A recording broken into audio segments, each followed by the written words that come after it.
with Baba, and just wanted to make sure that we acknowledge. We are not acknowledging everybody who was in the struggle with him, and not for any reason, but just we would be here the whole night. But we just put that there. We have eaten a bit into the time for the political leaders, and you know, political leaders, the speech is the performance. We live for the performance. We live for the performance. So I'm going to request the people who come to try and discipline the performance a little, so that, you know, we allow space for as many people as possible. And I can see very many of us are here. I would like to recognize the presence of Joachim Simiu of Safina. I would also like to recognize the presence of Omingo Magara, my friend, former chair of CMD. I'm hoping that the party leaders will have this a section at the end for the party leaders to sort of just give a brief message. But just to enable us to manage that time properly, I know that Professor Gumbe had prepared for this like a professor. But you know, the benefit also of being a professor is that you can also compress.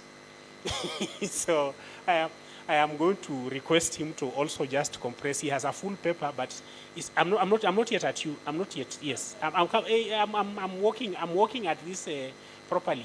I'm trying to follow protocol.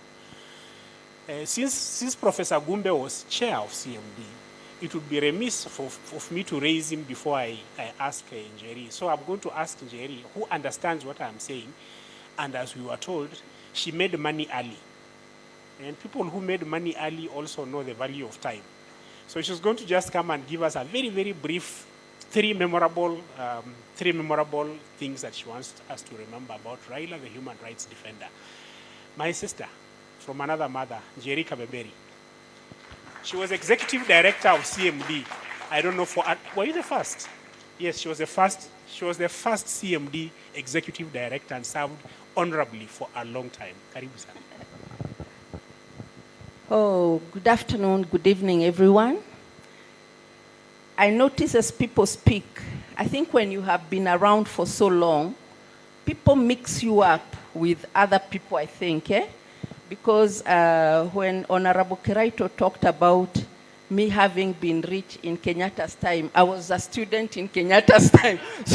So I pray and hope that the riches are still coming. But I was a student during Kenyatta's time, so there was no way I could have been rich. But I hope I was maybe rich in the future. He was foreseeing my future. And I hear people saying all sorts of things. So I was told to speak three memorable things about Raila and his human rights defense. That's very difficult. Three for a man like this. But I will still speak on three. But how I have titled it, it's not going to be long. Raila Odinga, the Enigma, a human rights defender's journey. Ladies and gentlemen, fellow defenders of justice, comrades in the struggle, when we speak of human rights in Kenya, when we speak of resistance, sacrifice, and the courage to confront the machinery of oppression, one name echoes through every era: Raila Amolo Odinga. He has been called many things: a rebel, a liberator, a statesman, an enigma.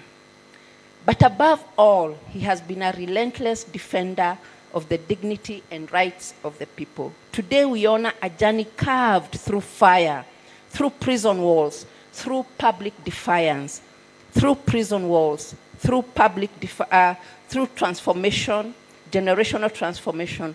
Allow me to reflect now on the three things which I call the legacy will forever stand tall. The fight for multi-party democracy. Shattering the chains of one-party rule, Raila did not oppose the fight for multi-party democracy. Shattering the chains of one-party rule, Raila did not just oppose dictatorship.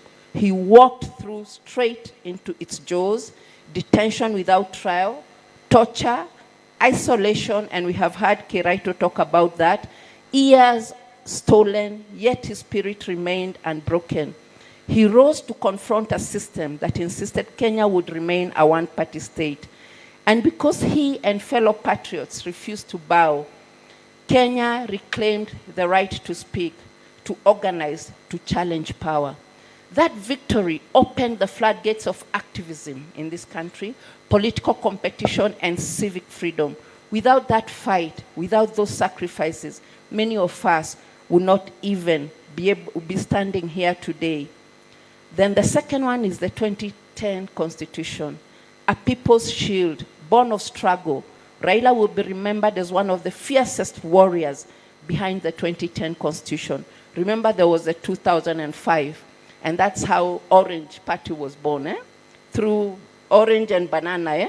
There is, you know, you build a party through fruits, through something called orange, a referendum called orange and banana, but here we are.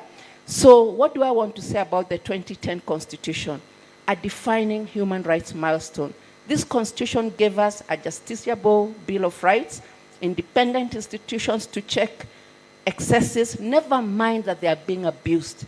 But the Chapter 15 institutions are what we must anchor and hold on to help us check the excesses of, of our state leaders, whoever they are.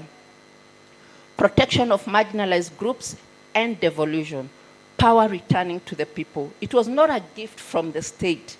I think a lot of leaders, political leaders, think it's a gift for us to have a constitution or for us to have human rights. It was won through blood, tears, and resilience. And Raila was at the forefront. Today, the Constitution remains our most powerful tool against injustice, the sword and shield of every defender. My number 3 is the fight against electoral injustice. The 2017 election nullification history will not forget this. When Raila contested the 2017 presidential results, it was not merely a personal fight. I know I'm on time, but I'm being chased on time, but I just want to give one very short sentence. Just when the ruling happened, I was working for Greenpeace Africa, and I was going to a country I had never been to called Kazakhstan. I could not even pronounce it for the longest time as I was telling people this is where I'm going. And I was on the flight now, from the connecting flight now to Kazakhstan itself. And somebody sitting next to me asked me which country, oh, hello, how are you? Which country are you from? Those who travel, you know, there are people who like to talk a lot on the plane when you really want to sleep and keep quiet. And I just said, I'm from Kenya. This guy was a BBC journalist. If the plane is moving, he stood up and he said, congratulations, your nation has done something that has never been done. That was because of this win, which I'm just about to talk about, which I'm going to talk about now. The fight for the nullification of the election was not just Raila's fight. It was a fight for the sanctification of the Kenyan vote. Then came the earthquake. The Supreme Court nullified a presidential election. First time ever, not just in Kenya, in Africa. It sent a message across the continent. People's power is not negotiable. Sometimes we forget these little important things. We may not have won because it didn't go for the runoff, but the statement, people's power is not negotiable. You can try to steal it, but never mind how long it takes, we are going to get it back. Elections must reflect the will of the people. Institutions must obey the Constitution. That moment awakened a new consciousness that no injustice is too big to confront. Connecting his journey with ours. So now you've had somebody in a land called Kazakhstan is already congratulating me about a win. I was not even living in Kenya at that time. I was in South Africa. So I hadn't even voted in the 2017 election. But it was taken as if, wow, this is a global win for democracy for Africa. So connecting his journey with ours, and let me say this from my heart, as a human rights defender myself, I not only acknowledge, recognize, and appreciate Raila's sacrifices, I understand them. Because this work, this calling, it's not for the faint-hearted. Those of you who are here know who are human rights defenders. It demands courage, it demands endurance, it demands the willingness to stand alone when truth becomes dangerous. This journey is a relay, not a solo race. Each of us carries the torch for a moment in history. Raila carried his with fire, with courage, with defiance. And today we carry ours strengthened by the path he carved. Somebody talked about his boots, his footsteps. Even if yours are little, step into those because there are already footsteps there and you have been shown the direction. His endurance opened space for activism. His sacrifices paved a way for a freer Kenya. The legacy Raila Odinga, the enigma, will forever be remembered. Tearing down one-party dictatorship, championing for the 2010 Constitution, defending the electoral will of the people. This is not a small legacy. This is not a normal life. This is not a normal life. This is the footprint of a man whose story is inseparable from Kenya's struggle for freedom. And as we honor him, let us recommit loudly, boldly, fearlessly to the work ahead. There's so much work ahead, not just for the young people, for all of us as Kenyans. Human rights are never granted. They are won, they are defended, they are protected. Every single day, Raila played his part. We must play ours. And I'm not a poet, but there are 4 lines I have to say. For if freedom is fire, then every generation must bring its flame. And Raila's torch has lit the path. And now it's our turn to burn, our turn to rise, our turn to defend the dream.